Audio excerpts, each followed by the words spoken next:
জাতীয় থেকে আন্তর্জাতিক, প্রান্তিক জনপদ থেকে নগর, চারপাশে ঠিক কী ঘটছে এই মুহূর্তে তা নিয়েই এখন চারদিক। আপনার সঙ্গে আছি আমি মাজহার মাহবুব। শেখ হাসিনার সঙ্গে যারা অপরাধে জড়িত তারা কখনো রাজনীতিতে ফিরতে পারবে না বলে মন্তব্য করেছেন প্রধান উপদেষ্টার প্রেস সচিব শফিকুল আলম। বিকেলে রাজধানীর শাহবাগে জাতীয় জাদুঘরে গুম নিয়ে এক আলোচনায় শফিকুল আলম বলেন, অনেকেই গুমকে বৈধতা দিয়ে সম্মতি দিয়েছেন, তাদেরও চিহ্নিত করা হচ্ছে। বলেন, গুমের প্রতিটি ঘটনার বিচার করবে সরকার। কোনো ধর্মের বর্ণের মানুষ যেন আর গুমের শিকার না হন, সেজন্য সরকার কাজ করবে বলেও জানান প্রধান উপদেষ্টার প্রেস সচিব। বাবা, ভাই, বোন, ছেলে, মেয়ে যারা যেখানে হারিয়েছে সেই জায়গাগুলো খোঁজার দায়িত্ব আমরা যেমন নিয়েছি, আপনারাও নেবেন। আপনারা আমাদের সাথে থাকেন। আমরা এটার জন্য একটা প্যানেল করেছি, আমরা এটার জন্য একটা কমিশন করেছি। তারা প্রত্যেকটা কেস একটা, দুটো, তিনটা, চারটা করে দেখছে এবং আপনাদের গুলো আমরা জানতে চাবো যে কি হয়েছিল। সংবাদকর্মীদের বিরুদ্ধে মিথ্যা মামলার বিষয়ে অন্তর্বর্তী সরকারের প্রধান উপদেষ্টা ডক্টর মোহাম্মদ ইউনূসের অবস্থানকে স্বাগত জানিয়েছে সাংবাদিকদের আন্তর্জাতিক সংগঠন রিপোর্টার্স উইদাউট বর্ডার্স। বৃহস্পতিবার প্রকাশিত বিবৃতিতে বাংলাদেশের সংবাদ মাধ্যমের স্বাধীনতা নিশ্চিতে ডক্টর ইউনূসের প্রতি আহ্বান জানায় RSF। জোর দেয় দেশের সংবাদ মাধ্যমের কাঠামোগত সংস্কারে ব্যবস্থা নেওয়ার ওপর। 150 সাংবাদিকদের বিরুদ্ধে তদন্তবিহীন হত্যা মামলা দায়ের করার বিষয়টি সম্প্রতি এক সাক্ষাৎকারে স্বীকার করেন ডক্টর ইউনূস। তার সরকারের চর্চায় এটি টেনে অভিযোগের সত্যতা খতিয়ে দেখে ব্যবস্থা নেওয়ার আশ্বাস দেন তিনি। 167 জন সংবাদকর্মীর অ্যাক্রিডিটেশন কার্ড বাতিল প্রসঙ্গে তিনি জানান, এতে তাদের কাজে কোনো বাধা আসবে না, শুধু সরকারি কার্যালয়ে প্রবেশাধিকার সীমিত হবে। নির্বাচন যত দ্রুত হবে দেশের সমস্যা তত কমে আসবে জানিয়ে দ্রুত নির্বাচনের দাবি জানিয়েছেন বিএনপির মহাসচিব মির্জা ফখরুল ইসলাম আলমগীর। সন্ধ্যায় যশোরে জেলা পরিষদে এক মতবিনিময় সভায় ফখরুল বলেন, বিএনপি সবার আগে সংস্কারের দাবি তুলেছিল, তবে সংস্কার টেকসই হতে হবে। মির্জা ফখরুল বলেন, নির্বাচনের জন্য যে যে সংস্কার জরুরি জাতীয় একমত্যের মাধ্যমে সেসব শেষে করে নির্বাচনের দিকে যেতে হবে। এখন মানুষ নানা ধরনের দাবি দাওয়া তুলে ধরতে পারছে উল্লেখ করে বলেন, এটাই প্রমাণ করে যে আওয়ামী লীগের আমলে মানুষ কথা বলতে ভয় পেত, তবে বুঝিয়ে শুনিয়ে এসব বিক্ষোভ দাবি নিয়ন্ত্রণ করার পক্ষে তিনি। 53 বছর পর এখনও গণতান্ত্রিক অধিকার নিয়ে কথা বলতে হয় বলেও বিস্ময় প্রকাশ করেন মির্জা ফখরুল।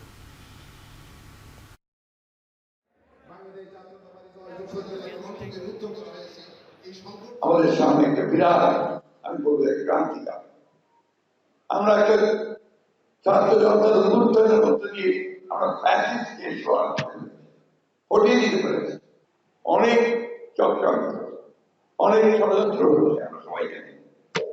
এক একজন একটা কথা বলছে, আবার বিভেদ সৃষ্টি করার চেষ্টা চলছে। প্রতিদিন রাস্তায় রাজপথে বিভিন্ন পেশার লোকেরা, স্কুল কলেজ ছাত্ররা তাদের দাবি দাওয়া নিয়ে রাস্তায় নামে।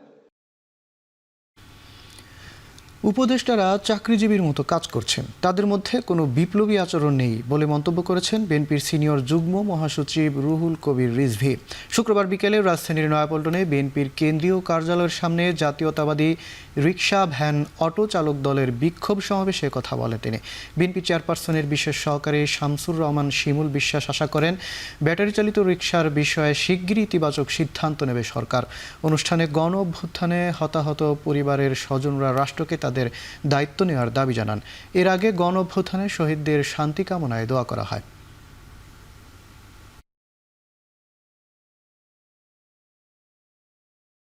এই গুণীজন উপদেষ্টারা তারা তো চাকরিজীবীর মতো তারা কাজ করছে, কিন্তু বিপ্লবী সরকারের উপদেষ্টারা তো হবেন বিপ্লবী। তাদের চেতনা থাকবে অত্যন্ত গতিশীল চেতনা। তা না করে বাংলাদেশে কি আর উপযুক্ত লোক নেই সরকার চালানোর জন্য, যে তাদেরকেই বাছাই করে নিয়ে এসে তারা এখন তাদের পছন্দ মতো কাজ করবেন? এইটা আমরা ডক্টর ইউনূস সাহেবের কাছে আমরা আবেদন জানাতে চাই, আমরা তার কাছে অনুরোধ জানাতে চাই। নতুন নির্বাচন কমিশনের প্রতি আস্থা রাখতে চায় বিএনপি। এজন্য নতুন কমিশনকে কথা কম বলে কাজ বেশি করার অনুরোধ করেছেন বিএনপি চেয়ারপারসনের উপদেষ্টা কাউন্সিলের সদস্য সৈয়দ মোয়াজ্জেম হোসেন আলাল। শুক্রবার বাংলাদেশ জাতীয়তাবাদী প্রচার দলের ১৩তম প্রতিষ্ঠাবার্ষিকীতে বিএনপির প্রতিষ্ঠাতা শহীদ প্রেসিডেন্ট জিয়াউর রহমানের সমাধিতে শ্রদ্ধা নিবেদন শেষে সাংবাদিকদের কথা বলেন তিনি।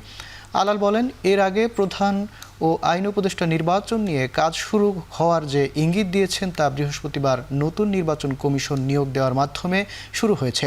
এছাড়া বিএনপি যে দ্রুত নির্বাচন দেওয়ার দাবি জানাচ্ছে, সেক্ষেত্রে সংস্কার পরে হবে কিনা এমন প্রশ্নের জবাবে তিনি বলেন, সংস্কারের জন্মদাতা বিএনপি, ক্ষমতায় গেলে শহীদ জিয়ার ১৯ দফা সহ মোট ৩১ দফা সংস্কার করা হবে।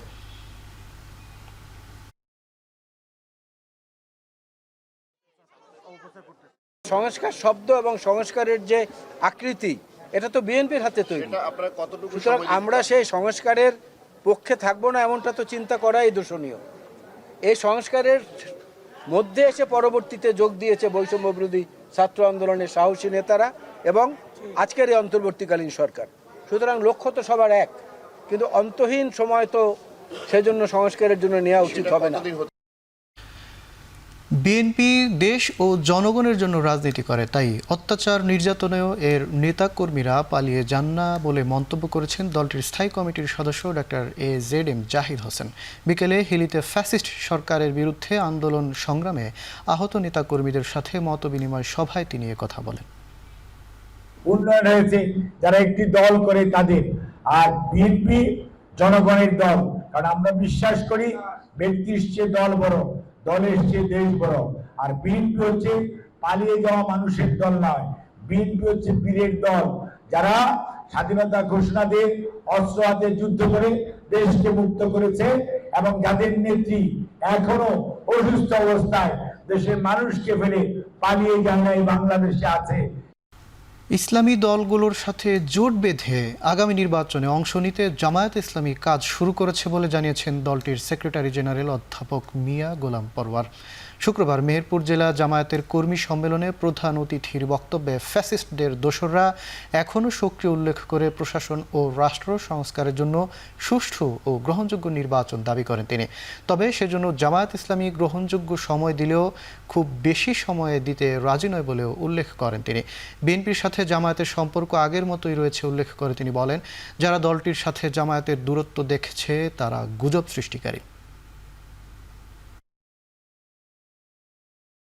নির্বাচনে জোটগতভাবে ইন্ডিভিজুয়ালি বা ইসলামী দলগুলোর সাথে ঐক্যের আলোচনা হচ্ছে। ইসলামী দল ছাড়াও যে কোনো রাজনৈতিক দল যারা ফ্যাসিবাদ বিরোধী আন্দোলনে মাঠে সক্রিয় ছিল, আমাদের আমির জামাত বলেছেন জাতির স্বার্থে, দেশের স্বার্থে, গণতন্ত্রের স্বার্থে আমরা যে কোনো দলের সঙ্গে জোটবদ্ধ নির্বাচনে যেতে প্রস্তুত আছি। সে প্রচেষ্টা, প্রক্রিয়া, আলোচনা চলছে। এদিকে সংস্কার ব্যতীত কোনো নির্বাচন হতে দেওয়া হবে না বলে হুঁশিয়ারি দিয়েছেন গণ অধিকার পরিষদের সভাপতি নুরুল হক নূর। এ সময় আওয়ামী লীগের নিষিদ্ধের দাবিতে বিন্দু পরিমাণ ছাড় না দেওয়ারও কথা জানান তিনি। শুক্রবার বিকেলে চট্টগ্রামের ঐতিহাসিক লাল দিঘি ময়দানে গণ অধিকার পরিষদের সমাবেশে প্রধান অতিথির বক্তব্যে তিনি কথা বলেন। আওয়ামী লীগকে পুনর্বাসনের চেষ্টা করা হলে গণপ্রতিরোধ গড়ে তোলার ঘোষণা দেন তিনি। বলেন, কোনো রাজনৈতিক দলের ডাকে ছাত্র জনতা গণ অভ্যুত্থানে অংশ নেয়নি। নির্বাচন কমিশন, জনপ্রশাসন সহ বিভিন্ন বিষয় সংস্কার প্রয়োজনের কথা উল্লেখ করে তিনি বলেন, সব দলের সমর্থন নিয়েই অন্তর্বর্তী সরকার দায়িত্ব নিয়েছে। বৈষম্যহীন বাংলাদেশ গড়তে রাষ্ট্র সংস্কারে সবাইকে ঐক্যবদ্ধ হওয়ার আহ্বান জানিয়েছেন বাংলাদেশের সমাজতান্ত্রিক দল বাসদের বরিশাল জেলা শাখার সমন্বয়ক ডক্টর মনীষা চক্রবর্তী। দলটির ৪৪তম প্রতিষ্ঠা বার্ষিকী উপলক্ষে বিকেলে নগরীর কেন্দ্রীয় শহীদ মিনারে এক জনসভায় একথা বলেন তিনি। এ সময় গণতন্ত্রে উত্তরণের রোডম্যাপ ঘোষণা ও ভোলার গ্যাস দক্ষিণাঞ্চলের শিল্পায়নে ব্যবহার করা সহ দ্রব্যমূল্যের ঊর্ধ্বগতি রোধ, সব কারখানায় যুগোপযোগী বেতন স্কেল চালুর দাবি করেন বক্তারা। এছাড়া ব্যাটারি চালিত অটোরিকশা বন্ধের সিদ্ধান্তের বিরোধিতা করেন তারা। প্রতিষ্ঠাবার্ষিকী উপলক্ষে একটি বর্ণাঢ্য র্যালি শহীদ মিনার থেকে শুরু হয়ে নগরীর প্রধান সড়ক প্রদক্ষিণ করে। বাসদের কেন্দ্রীয় কমিটির সাধারণ সম্পাদক কমরেড বজলুর রশিদ ফিরোজ সহ দলটির বিভিন্ন পর্যায়ের নেতারা উপস্থিত ছিলেন।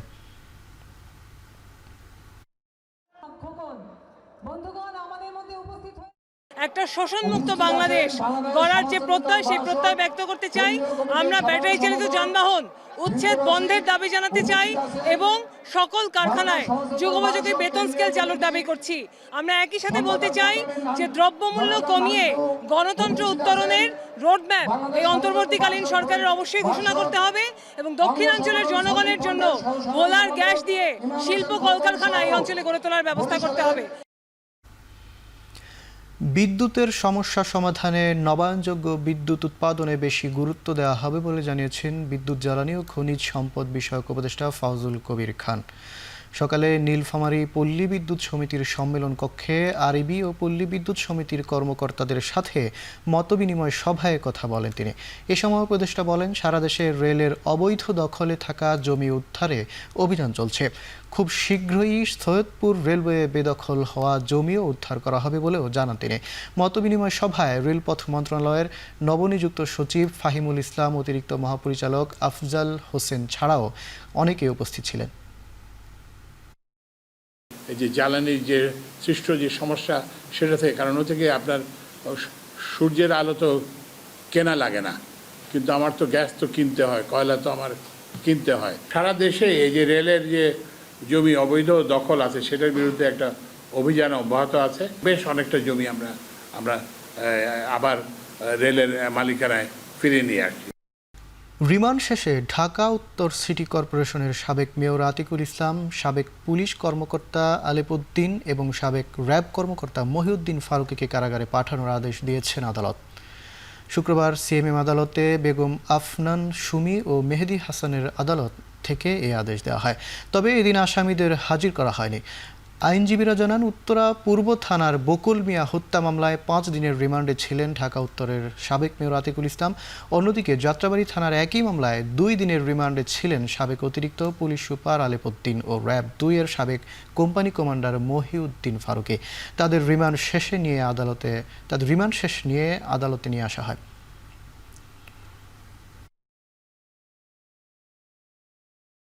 উত্তরে যে মেয়র ছিলেন আতিকুল ইসলাম, ওনাকে বৈষম্য বিরোধী ছাত্র আন্দোলনের একটা হত্যা মামলাতে তাকে 5 দিনের রিমান্ড শেষে অদ্য আদালতে তার সেই রিমান্ডের জবাব সহ তাকে আদালতে হাজির করা হয় এবং সেই হাজির করার পরে তাকে আজকে অন্য কোনো মামলায় সুনাস দেখানো হয় নাই। যখন তারা জামিনের দরখাস্ত দিবে তখন জামিন শুনানি হবে, তখন আদালত সন্তুষ্ট হয়ে তাদেরকে জামিন দিতেও পারেন, আবার জামিন না মঞ্জুর করে তাদেরকে জেল হাজতে প্রেরণ করতে পারেন। আজকে তাদেরকে সিডব্লিউ মূলে জেল হাজতে প্রেরণ করা হবে।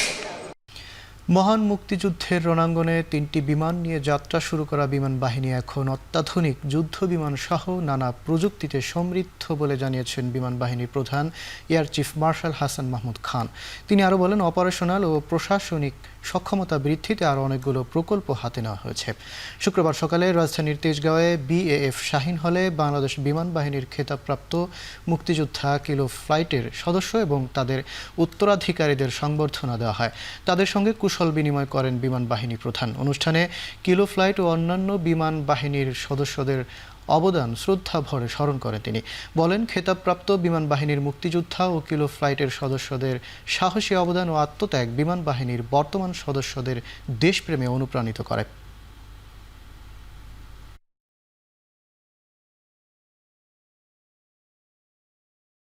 আজকের আধুনিক ও সুপরিসর বিমান বাহিনী আমাদের পূর্বসূরিদের বিচক্ষণতা, দূরদৃষ্টি, গতিশীল নেতৃত্ব ও অক্লান্ত পরিশ্রমেরই ফসল।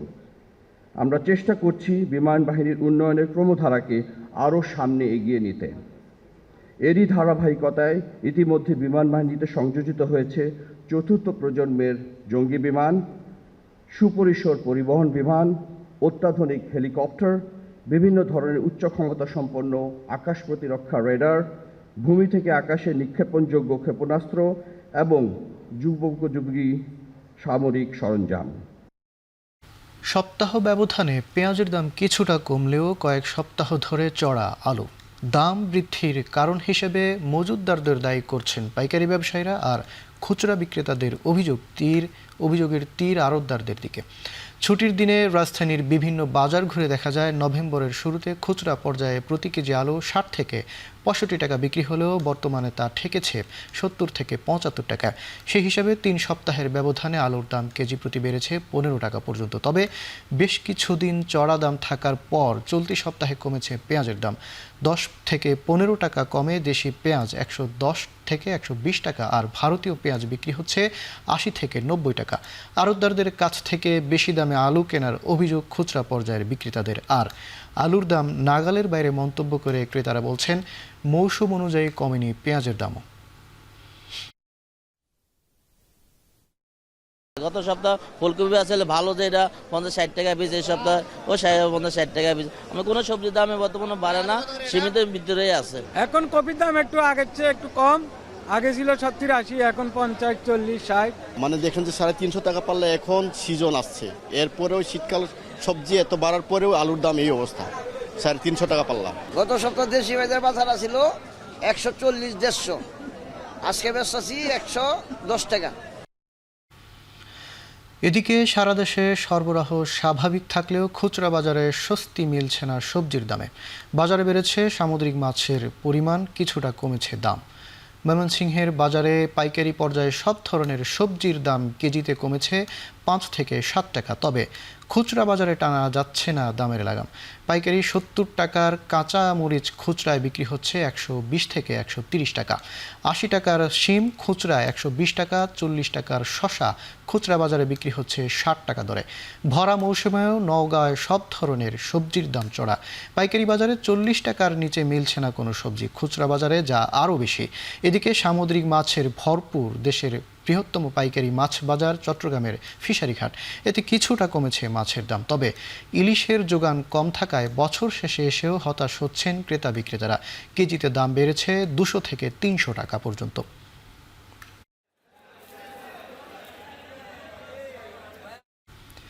আগুনে পুড়ল ব্রাহ্মণবাড়িয়ার নবীনগর পৌর মার্কেটের ১২টি দোকান। শুক্রবার বিকেলে ৪:৩০টার দিকে এ আগুনের ঘটনা ঘটে। নবীনগর উপজেলা নির্বাহী কর্মকর্তা জানান, উপজেলা সহকারী কমিশনারের কার্যালয়ের সামনে অবস্থিত পৌর মার্কেটের একটি দোকানে আগুনের সূত্রপাত হয়। পরে তা আশপাশের দোকানে ছড়িয়ে পড়ে। ফায়ার সার্ভিসের একটি ইউনিট প্রায় ১ ঘন্টা চেষ্টা চালিয়ে আগুন নিয়ন্ত্রণে আনে। মার্কেটের একটি তেলের দোকান থেকে আগুনের সূত্রপাত বলে ধারণা ফায়ার সার্ভিসের।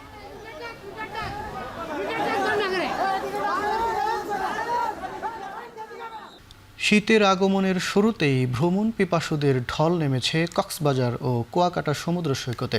সমুদ্রের বিশালতা, হিমেল হাওয়া আর নীল জলরাশির সঙ্গে উচ্ছ্বাসে মেতে উঠেছেন নানা বয়সী মানুষ। ছুটির দিনে সকাল থেকেই কক্সবাজারের সুগন্ধা, কলাতলি ও লাবণী পয়েন্টে ছিল পর্যটকদের উপচে পড়া ভিড়। শীতের আগমনে পর্যটক বাড়ায় কক্সবাজারের ৫ শতাধিক হোটেল, মোটেল, রিসোর্ট ও গেস্ট হাউসের কোথাও ৭০% রুম বুকিং হয়ে গেছে। ব্যবসায়ীরা বলছেন, গেল অক্টোবরের মাঝামাঝি থেকে কক্সবাজারের পর্যটন খাতে সুদিন যাচ্ছে। ছুটির ২ দিনে শত কোটি টাকা ব্যবসার আশা তাদের। এদিকে মোহনীয় সৌন্দর্যের টানে দেশের বিভিন্ন প্রান্ত থেকে পর্যটকরা ছুটছেন কুয়াকাটায়, যাতে আপন রূপে ফিরেছে সমুদ্রকন্যা কুয়াকাটা। চাঙ্গা হয়ে উঠেছে পর্যটন নির্ভর ব্যবসা বাণিজ্য। ২ শতাধিক হোটেল, মোটেল, রিসোর্টে বুকিং হয়েছে ৯০% রুম, যাতে ছুটির ২ দিনে ৫০ কোটি টাকা বাণিজ্যের আশা করছেন খাত সংশ্লিষ্টরা। এছাড়া সাজেক, রাঙ্গামাটি শহর ও কাপ্তায়ে ৬০ থেকে ৭০% বুকিং হয়েছে হোটেল, মোটেলগুলোতে। এতে ক্ষতি কাটিয়ে উঠতে শুরু করেছে ব্যবসায়ীরা। এই বছর কক্সবাজারে প্রতি মাসে ৪ বার বা ২ বার হলেও আসছে, কারণ কক্সবাজার আমার কাছে কক্সবাজারে পরিবেশ সুন্দর, আবহাওয়া সুন্দর, আমরা ফ্যামিলি সহ আসছি। সবসময় সব জায়গাতেই ঘুরতে ভালো লাগে, তো কক্সবাজার তো একটু বেশি ভালো লাগে। আমাদের কাছে কুয়াকাটা মনোরম পরিবেশ, সব দুই শৃঙ্খলাবোধ ঠিক আছে। কুয়াকাটাই একমাত্র সমুদ্রকন্যা যেখানে বসে এক জায়গায় বসে সূর্য অস্ত এবং সূর্য উদয় দেখা যায়। চট্টগ্রামে জুলাই গণ অভ্যুত্থানের স্মৃতি ধরে রাখতে দ্রোহ কান্নার জুলাই শিরোনামের প্রদর্শনী হয়েছে। ছুটির দিনে এতে ভিড় করেন নানা বয়সী মানুষ। শুক্রবার সন্ধ্যায় নগরীর জামাল খানের এই প্রদর্শনীতে সারা দেশে ছাত্র জনতার আন্দোলনের দৃশ্য, পুলিশের আন্দোলন দমানোর চেষ্টা, পুলিশের গুলিতে মানুষের মৃত্যু, মরদেহ নিয়ে যাওয়ার দৃশ্য, বিপ্লবী স্লোগান সহ গণ অভ্যুত্থানের নানা দৃশ্য উঠে আসে। তুলে ধরা হয় পতিত ফ্যাসিস্ট আওয়ামী লীগ সরকারের দমন পীড়ন ও শেখ হাসিনার উস্কানিমূলক বক্তব্য। এছাড়া দেয়ালে দেয়ালে গ্রাফিতি, সামাজিক যোগাযোগ মাধ্যমে প্রকাশিত বিভিন্ন গ্রাফিক্স ও ভিডিও চিত্র প্রদর্শন করা হয়। ফেইল্ড ক্যামেরা স্টোরিজের আয়োজনে প্রামাণ্যচিত্র প্রদর্শনীতে কারিগরি সহায়তায় ছিলেন গণযোগাযোগ অধিদপ্তর ও বাংলাদেশ টেলিভিশনের চট্টগ্রাম শাখা।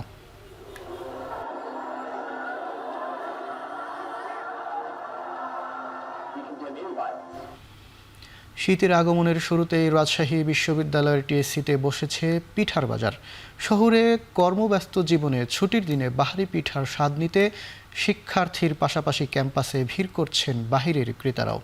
শিক্ষার্থীদের পরিচালনায় প্রতিদিন 8 থেকে 10টি স্টলে বিকেল 4টা থেকে রাত 10টা পর্যন্ত চলে জমজমাট বেচাকেনা। এক একটি স্টলে বিক্রি হয় 8 থেকে 12,000 টাকার পিঠা। ছুটির দিনগুলোতে যা বেড়ে হয় দ্বিগুণ। পড়াশোনার পাশাপাশি শীতের 2-3 মাসে পিঠা বিক্রির মাধ্যমে আয়ের উৎস খুঁজে পেয়েছেন অনেক শিক্ষার্থী ও নিম্ন আয়ের মানুষ।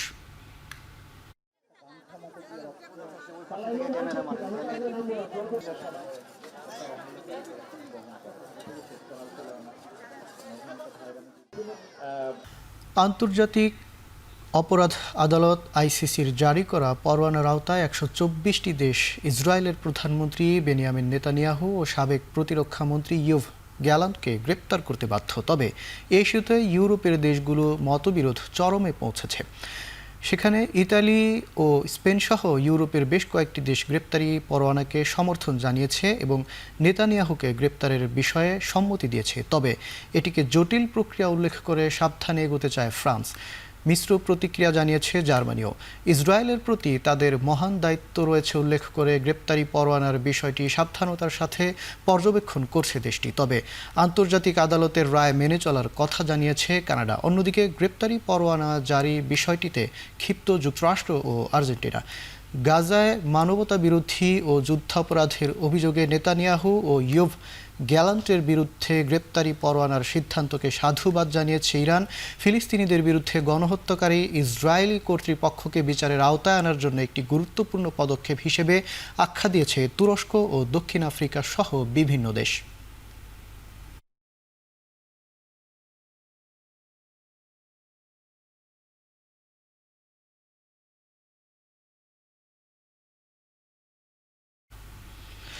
বিটকয়েনের বিনিময় মূল্য $1,00,000 ছুঁই ছুঁই। ডোনাল্ড ট্রাম্প মার্কিন প্রেসিডেন্ট নির্বাচিত হওয়ার পর 2 সপ্তাহে ভার্চুয়াল মুদ্রাটির মূল্য বেড়েছে 40% বেশি। ক্রিপ্টোকারেন্সি বান্ধব নীতিমালার কারণে বিটকয়েনের দাম আরও বাড়ার সম্ভাবনা রয়েছে বলে ধারণা করছেন বিশ্লেষকরা। 2009 সালের 3রা জানুয়ারি প্রথমবারের মতো মুক্ত করা হয় বিটকয়েন। 2022 সালের শেষের দিকে বড় ধসের পর মুদ্রাটির বিনিময় মূল্য দাঁড়ায় মাত্র $16,000।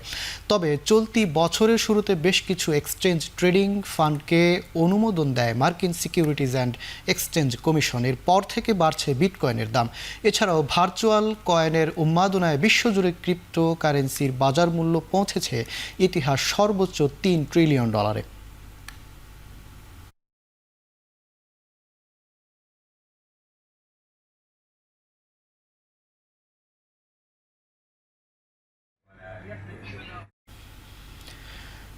চলতি বছরে এ নিয়ে 7 বার আগ্নেয়গিরির অগ্নুৎপাতের কবলে আইসল্যান্ডের রাজধানী রেইকজাভিক। বুধবার দিনগত রাত থেকে শুরু হওয়া অগ্নুৎপাতের লাভা ছড়িয়ে পড়েছে পার্শ্ববর্তী 3 কিলোমিটার এলাকা জুড়ে। বৃহস্পতিবার রাতেও সক্রিয় ছিল আগ্নেয়গিরি, ধোঁয়ায় ঢাকা পড়েছে রাজধানীর আকাশ।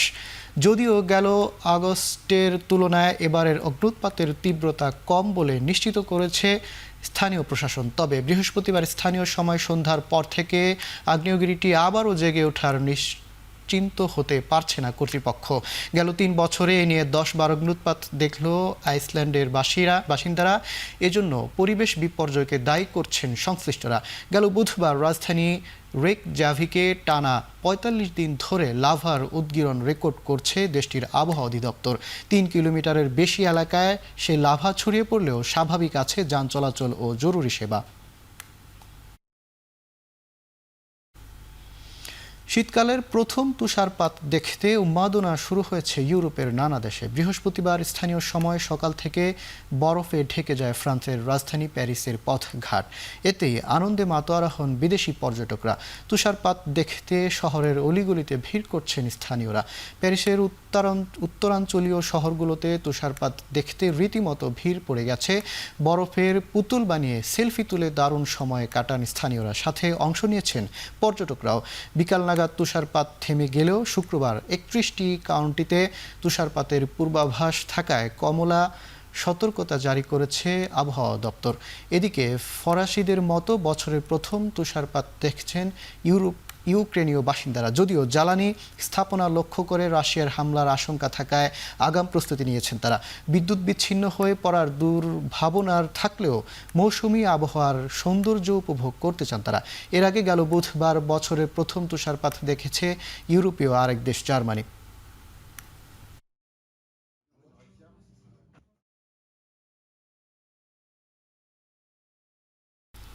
বাংলাদেশের বিপক্ষে ওয়ানডে এবং টি-20 সিরিজ খেলতে ঢাকায় পৌঁছেছেন আয়ারল্যান্ডের নারী ক্রিকেট দল।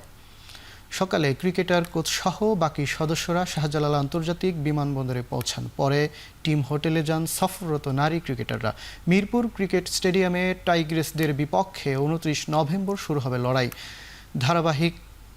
ধারাবাহিকতা ক্রমে একদিনের আন্তর্জাতিক ম্যাচ হবে 30 নভেম্বর এবং 2 ডিসেম্বর। 3 দিন বিরতির পর 5 ডিসেম্বর হবে সিরিজের প্রথম টি-20 ম্যাচ। বাকি খেলা হবে যথাক্রমে 7 ও 9 ডিসেম্বর। সংক্ষিপ্ত ফরম্যাটে দু দলের দেখা হয়েছে 11 বার। এর মধ্যে 8 বারই জয়ের ঝান্ডা উড়িয়েছে জ্যোতি মুর্শিদারা। অন্যদিকে 50 ওভারে ক্রিকেটে 6 ম্যাচের লড়াইয়ে বাংলাদেশের জয় 3টিতে।